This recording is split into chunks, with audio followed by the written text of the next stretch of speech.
Have you ever sent a message and then 10 seconds later, when you see the message has been sent, you realize you spelled the sender's name wrong, or you maybe sent it to the wrong person or put really embarrassing grammar mistake in it? Well, you can now take those messages back with the Undo Send Lab.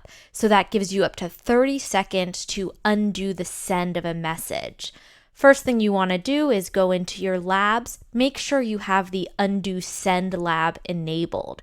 So I'm in my lab area and I scroll down and I have this lab enabled. It's called Undo Send. So make sure that's enabled.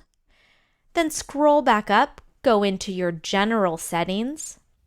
Here's the Undo Send. I've got this enabled, and now I can set the cancellation period anywhere from 5 to 30 seconds. So what this does is when you send a message, when you press send, it actually holds the message for up to 30 seconds before it sends it. And in that 30 seconds, you can take back the message. So this is how it works. I'm going to compose a message. I'll send Toby a message.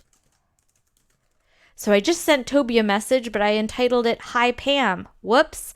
I want to take that message back, so I'll go to the top of my mailbox in yellow here where it says your message has been sent. I'll click undo, and now I can undo the send. So now I can come back in here and I can fix my message, and then I can send it again.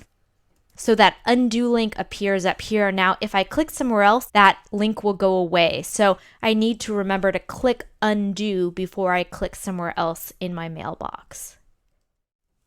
Another Gmail feature that helps you avoid mistakes when addressing emails is the What About Bob feature. This used to be a lab called What About Bob that would suggest contact groups. So if you were addressing an email to 2 contacts, and when you wrote those 2 contacts, you often included a third, that third contact would be suggested to you. That's no longer a lab. That's now a permanent feature of Gmail. So here's how it works. Notice in the address field, I start to type Pam. Now down here it says consider including Jeff, Chris, and Abraham. Gmail knows that often when I send messages to Pam, I often include Jeff and Chris on those messages, so I can select their names as well. The other nice thing about this lab is that if I add somebody like Pam, and perhaps I meant to send it to Pam Weber, but I send it to Pam Masters, this lab will say, did you mean Pam Weber? It will know that usually when I send a message to Pam and Jeff, I mean Pam Weber. So when you start to address emails, take a look at these links down here. It's Gmail reminding you that these are people who you often send messages to along with Pam, or if you incorrectly added an address, it may alert you here.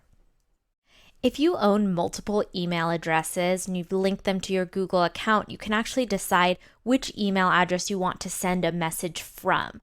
So I got this message from Pam and I want to respond to this message. When I respond, it's responding from my default address, which is susan@sue.0.com.